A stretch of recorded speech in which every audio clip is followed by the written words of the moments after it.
আসসালামু আলাইকুম সবাইকে। আহ, আমরা আজকে বরিশালে আসছিলাম, যেটা আমরা লাস্ট 2 দিন আগেও ঘোষণা দিয়েছিলাম যে আমরা 9 তারিখে বরিশালে আসব। আমাদের অনেক প্ল্যান ছিল। আমরা এই কারণেই পুরো টিম নিয়ে বরিশালে এসেছিলাম, যে আপনাদের সবার সাথে দেখা হবে, আমরা কিছু কথা বলবো, প্রত্যেকটা প্লেয়ার কিছু না কিছু কথা বলবে আর আপনাদের সবার সাথে টাইম স্পেন্ড করবে। বাট আনফর্চুনেটলি আমাদের ওখানে স্টেজে খুবই খুবই কম সময়ে থাকতে আমরা পেরেছি, বিকজ আমার লাইফে আমি I have to tell you this, আমার লাইফে আমি এতগুলা মানুষ একসাথে দেখি নাই। আমার কাছে মনে হয় খুব কিছু না হলেও 1.5 থেকে 2 লক্ষ মানুষ আপনারা ছিলেন আমাদেরকে দেখার জন্য।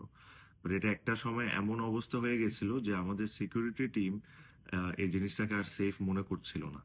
আপনি যদি লক্ষ্য করে থাকেন, যখন আমরা বাস নিয়ে ঢুকতেছিলাম আমাদের বাসের উপরে পর্যন্ত মানুষ উঠে যাচ্ছিল। তো আমাদের সিকিউরিটি টিম থেকে একদম স্ট্রিক্টলি অ্যাডভাইস করা হয়েছিল যেটা আসলে সেফ না। বিকজ স্টেজে যখন আমরা উঠি ওখানে প্রচন্ড পরিমাণ মানুষজন ছিল। সবাই স্টেজে উপরে উঠে যাচ্ছিল, তো প্লেয়ারদের সেফটির কথা চিন্তা করে একটা সময় আমাদেরকে বলা হচ্ছিল যে বাসটা ঘুরে চলে যায়। বাট এতগুলা মানুষ আপনারা এত কষ্ট করে ওখানে ছিলেন, এই জিনিসটা আমরা করতে পারতাম না। তারপর আমরা যেভাবে হোক বাস থেকে নেমেছি। সবাই আপনাদের সাথে হাই হ্যালো করেছে, ট্রফিও আমরা আপনাদের সাথে শেয়ার করেছি। বাট আনফর্চুনেটলি আমরা আপনাদের সাথে টাইম স্পেন্ড করতে পারিনি বা আপনাদের সাথে কথাও বলতে পারিনি।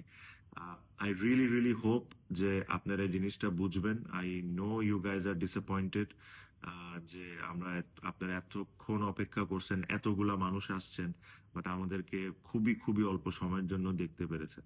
বাট আশা করি আপনারা আমাদের কথাটা একটু চিন্তা করবেন যে একটা সিকিউরিটি সমস্যা ছিল। যদি ওখানে কোনো প্লেয়ার পড়ে যেত বা ওখানে কোনো প্লেয়ার ব্যথা পেয়ে যেত, তখন জিনিসটা খুব বাজে হইতো। বাট যে কথাটা স্টেজে উঠে বলতে চাচ্ছিলাম আপনাকে এখানেই বলে দিই, যেহেতু ওখানে বলার সুযোগ হয় নাই, যে আমি অনেকগুলা দলে খেলেছি দেশে বিদেশে। আমি ফরচুন বরিশালের মতো ফ্যান বেজ আমি কোথাও দেখি না। আর আজকে আপনারা যে জিনিসটা আমাদেরকে দেখাইছেন, এই I was blown away.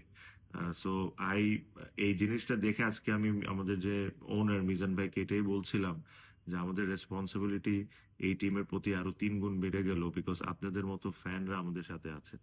So I thank you on behalf of my whole team, যে আপনারা এইভাবে করে আমাদেরকে সাপোর্ট করেন। And as well as I also apologise আপনাদের সবার কাছ থেকে। আমি সরি, ক্ষমা চেয়ে নিচ্ছি যে আপনাদের সাথে খুব বেশি টাইম আমরা স্পেন্ড করতে পারিনি। আশা করব আপনারা জিনিসটা বুঝবেন। মেবি আমরা নেক্সট টাইম যখন আসবো তাহলে আমাদের অ্যারেঞ্জমেন্টটা আরো বেটার থাকবে, সিকিউরিটিটা আরো ভালো থাকবে, যেরকম আপনারাও সুন্দরভাবে আমাদেরকে দেখতে পারেন, আমাদের সাথে এনজয় করতে পারেন, আর আমরাও যেরকম আপনাদের সাথে ইন্টারঅ্যাক্ট করে আপনাদের সাথে কথা বলতে পারি। দেখেন, কেউ কিন্তু ন্যাশনাল টিমের কালকে ফিটনেস টেস্ট আছে, সব প্লেয়ার এসেছে জাস্ট বিকজ দে অল, আমরা সবাই ফিল করি যে আপনারা আমাদেরকে কতটুকু ওন করেন। সো এগেইন আমার পক্ষ থেকে, আমার টিমের পক্ষ থেকে আমি অ্যাপোলোজাইজ করি আপনাদের থেকে যে আপনাদের সাথে সময় দিতে পারিনি। বাট এর সাথে সাথে এটাও আশা করব যে আপনারা জিনিসটা বুঝবেন। And thank you again for the support. আমরা আবারও চ্যাম্পিয়ন হয়েছি, আর ইনশাল্লাহ নেক্সট টাইম যখন আমরা বিপিএল এ আসবো আমাদের লক্ষ্য আবারও সেফ থাকবে। সবাই ভালো থাকবেন, আমাদের সবার জন্য দোয়া থাকবে।